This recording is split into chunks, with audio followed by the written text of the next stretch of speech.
Bonjour à tous, j'espère que vous allez bien. Donc voilà pour une toute nouvelle vidéo dans laquelle nous allons travailler le cycle de la vie qui appartient au bloc 1, module 1, aide-soignante, nouvelle réforme.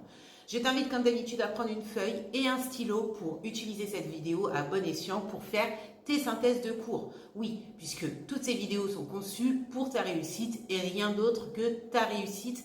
Donc c'est parti, utilise-les au maximum.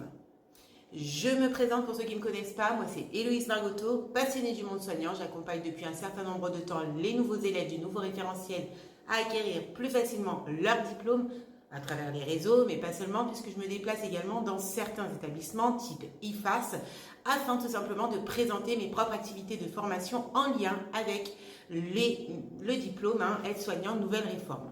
Je me déplace aussi dans certains EHPAD et MAS afin de leur transmettre ces fameuses activités de formation. C'est parti pour la révision. Le cycle de la vie va tout simplement constituer un ensemble d'événements, d'étapes qui ponctuent la vie d'un homme. Par exemple, la majorité d'humains veulent constituer une famille. Pour y arriver, celui-ci va devoir passer dans certaines étapes de la vie. La première étape, c'est la construction d'un couple. Tout commence par une activité de séduction. Cette dernière est extrêmement codifiée. À ce propos, les garçons et les filles ne parlent pas toujours la même langue. Vient ensuite la période des fiançailles, parfois obsolètes. Elles peuvent, pour certaines personnes, être remplacées par le PACS, qui est le pacte civil de solidarité à bien connaître. Enfin, la troisième étape est celle du mariage. La seconde étape va être tout simplement la naissance d'un ou plusieurs enfants. La naissance du ou des enfants, celle-ci comprend toute la période de la grossesse, mais aussi l'apprentissage de la maternité, voire la paternité. Les rôles sont loin d'être si simples. Ah, je vous assure, c'est loin d'être si simple comme celui-ci qui est en train de gambader là. Mais aussi, d'une culture à une autre, ça peut être complètement différent. Par exemple, un père togolais n'est pas le même père que le père norvégien. Et pareil pour les familles pauvres et les familles riches. La troisième étape va être la scolarité des enfants. La scolarité des enfants peut être très compliquée pour l'enfant, mais également pour le parent. Il y a un sacré détachement, on coupe, on dit le cordon ombilical. Est-ce que je suis prête à me séparer de mon enfant? Comment est-ce que j'envisage la scolarité? Dois-je m'y investir? Dois-je me comparer aux résultats scolaires d'un ou des autres enfants? Toutes ces questions-là, ils sont posées chez le parent lui-même. La quatrième étape est tout simplement le départ du ou des enfants dans le foyer familial.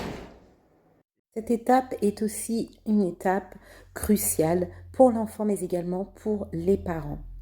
Souvent, il y a cette question qui est posée dans la tête du parent en question. Suis-je vraiment capable à nouveau de vivre en couple avec mon mari ou mon épouse?